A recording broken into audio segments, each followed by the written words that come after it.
for the very latest news from Thailand. This is the fabulous Pattaya Media Group. If you could like and subscribe, well, that would be amazing. Thank you so much. As numerous nations, reportedly including Thailand, continue to appeal to Iran for the safe reopening of key seaways, there are now indications that Tehran has approved limited freight passage for a handful of Asian countries. However, serious concerns remain, particularly from insurance companies, over the true safety of such routes. The situation remains finely balanced, with goods stranded on one side and growing demand on the other. Within Thailand's corridors of power, pressure is mounting on the government to move beyond routine fuel price management and begin preparing for what many are now calling a potential full-scale energy crisis. Officials and analysts alike are warning that the surge in oil prices should no longer be treated as normal market volatility, but as a looming supply security issue. That could mean invoking emergency legal powers, restructuring fuel subsidies, sharing costs between consumers, the state and refiners, and using the moment to address long-standing weaknesses in both oil pricing and national transport systems. Thailand imports the majority of its crude oil from Saudi Arabia, the United Arab Emirates and the United States. But with supply lines from two of those sources now effectively disrupted and no clear increase from the US, concerns are growing. If key shipping routes are blocked, Thailand could face supply disruptions within weeks as delayed shipments and dwindling reserves begin to take effect. Just 10 days ago, reports highlighted panic buying at fuel stations, and now the impact is being clearly felt.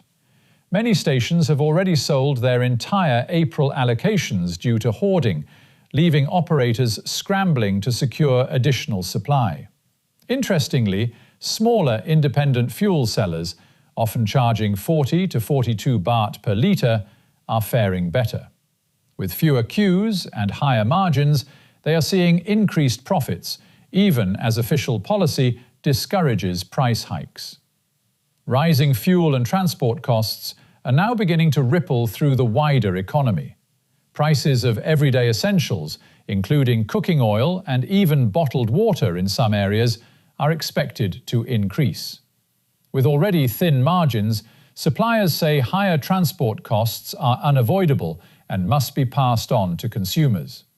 One national report suggests some companies have already stopped distributing their cheapest instant noodle products, focusing instead on higher margin items simply to remain viable. While Thailand remains a net exporter of key staples such as rice and meat, meaning widespread shortages are unlikely, imported goods, food products and household items may soon become less available, with greater reliance on domestic production expected. In policy news, the Ministry of Foreign Affairs has confirmed it will propose reducing visa-free stays for foreign tourists from 60 days to 30 days. The original 60-day exemption was introduced to boost tourism, a key driver of Thailand's economy.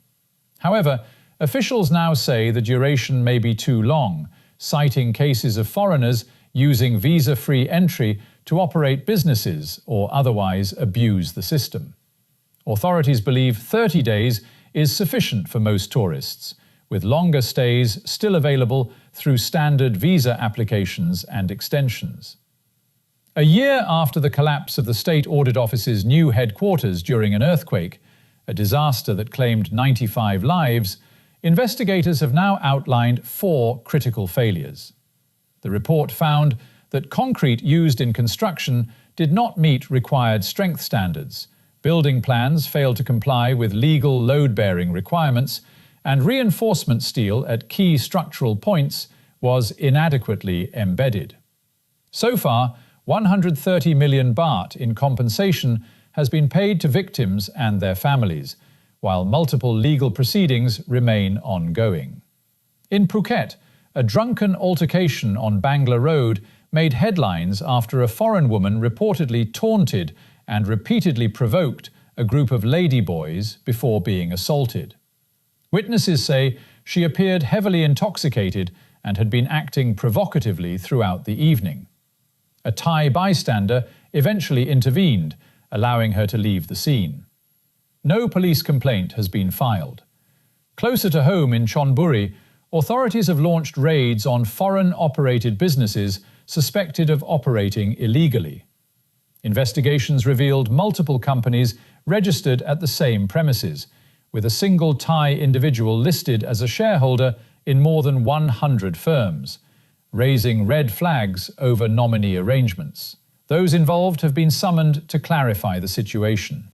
In Pattaya, a 55-year-old Finnish man has died after being struck by a high-speed motorcycle while crossing Jomtien Second Road. Emergency responders attempted CPR at the scene before transporting him to hospital, where he was later pronounced dead. The rider, a foreign man believed to be aged between 30 and 40, also sustained serious injuries and was taken to Pattaya City Hospital. Police later recovered a heavily damaged Kawasaki Z800, some distance from the point of impact. And on a lighter note, Koh Larn hosted the Pattaya Music Festival over the weekend, drawing crowds to what is now one of the region's biggest beach music events, featuring top Thai artists across pop, rock, and hip-hop. The weather outlook. Slightly cooler conditions today, with highs around 30 degrees, lows of 26, and a cloudy but humid day expected, though for now remaining dry. Local and national news today from fabulous Pattaya Media Group. And to get a notification every time we release another bulletin or program, like and subscribe to our channel, Fabulous Pattaya Media Group, by using the link below.